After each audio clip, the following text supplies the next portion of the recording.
Les batailles de chaussons, c'est un sujet qui me connaît puisque depuis qu'on a adopté Everest, on a eu des problèmes d'intégration, des problèmes de hiérarchie, des problèmes de domination, avec même des comportements violents à base d'arrachage de poils et de course-poursuite, s'il vous plaît.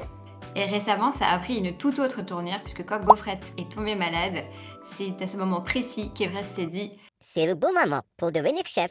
si vous voulez, à un moment donné, randomly, j'ai entendu squeaker devant la cage et courir, donc je me suis précipitée. Et là, champ de bataille, je découvre Everest avec grosse touffe de poils de Gaufrette dans la bouche et Gaufrette prostrée dans un coin, notre gros nounours en PLS. À ce moment-là, comme je l'ai déjà dit, Gaufrette, elle était affaiblie, elle était très malade, elle mangeait presque plus. Et du coup, pour l'aider à guérir plus vite et pas plus la stresser, on a décidé de séparer Everest du reste du groupe pour la, je pense, 4e fois en un an.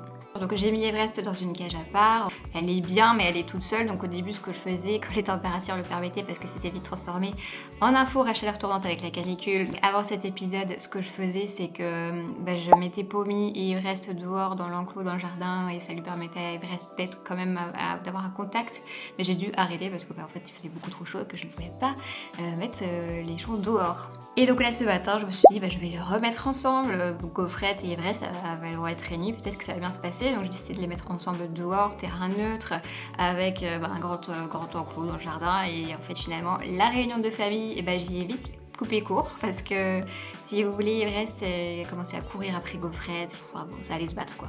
Donc je vais pas vous cacher que ça m'embête profondément parce que du coup j'ai un cochon d'Inde qui vit tout seul actuellement, donc Everest. Mais en même temps j'ai vraiment l'impression que Everest c'est un cochon d'Inde assez violent qui n'hésite pas à affirmer fortement sa domination, donc en mordant ce genre de choses. Et je sais pas si je remettais, si par exemple je décidais d'adopter un autre cochon d'Inde pour le faire compagnie, je sais pas si véritablement ce serait une bonne idée parce que finalement ce cochon d'Inde peut-être qu'il souffrirait d'être avec Everest qui aime bien affirmer sa domination de manière très alpha, on va dire. Il y a quand même cette fois-ci de gros doutes que j'arrive à nouveau intégrer Everest au groupe existant. Mais voilà quoi, ça m'embête. Si vous avez aussi des happy end, genre que deux chons au début pouvaient pas se voir et qu'à la fin ça était les meilleurs amis, surtout n'hésitez pas à faire part de votre expérience.